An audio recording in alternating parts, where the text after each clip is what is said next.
Welcome to SmartScope, knowledge beyond boundaries. Imagine standing face to face with a dragon. It spreads its massive wings, lets out a deafening roar, and then, boom, a jet of fire erupts from its mouth. But hold on, could a creature like this actually exist in the real world? Could biology create a living flamethrower? Let's find out. Nature has some extreme survivors that can handle intense heat. Take the Pompeii worm, a deep-sea creature that lives near hydrothermal vents, surviving in waters over 175 degrees Fahrenheit. Their secret? A special layer of bacteria that protects them from extreme temperatures. Then we have electric eels, real animals that generate high-voltage electricity.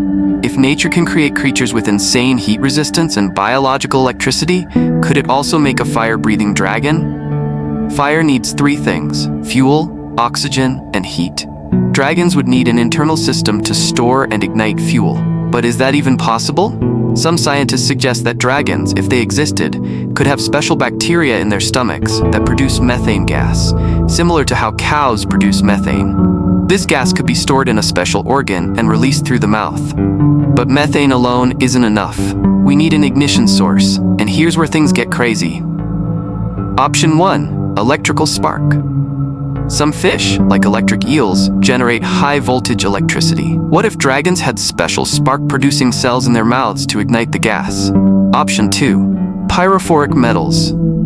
Some metals, like iron sulfide, react with air to create sparks. If a dragon chewed on special stones, could it trigger an explosion? Imagine a dragon storing flammable gas, releasing it, and igniting it with a biological spark. Boom! Instant fire breath. Okay, but wouldn't a dragon burn itself? It would need heat-resistant scales, possibly made of something like keratin, like in rhino horns, or even a special mucus layer to protect its mouth from the flames. Also, its lungs would have to be completely separate from its fire-producing organ. Otherwise, one mistake and poof, no more dragon. So could a fire-breathing dragon exist? Well, science says it's difficult, but not impossible. If nature can create heat-resistant worms and electricity-producing eels, then maybe, just maybe, a dragon with biological fire breath isn't completely out of the question. What do you think? Would you want to meet a real fire-breathing dragon? Let me know in the comments below. And don't forget to subscribe for more mind-blowing science.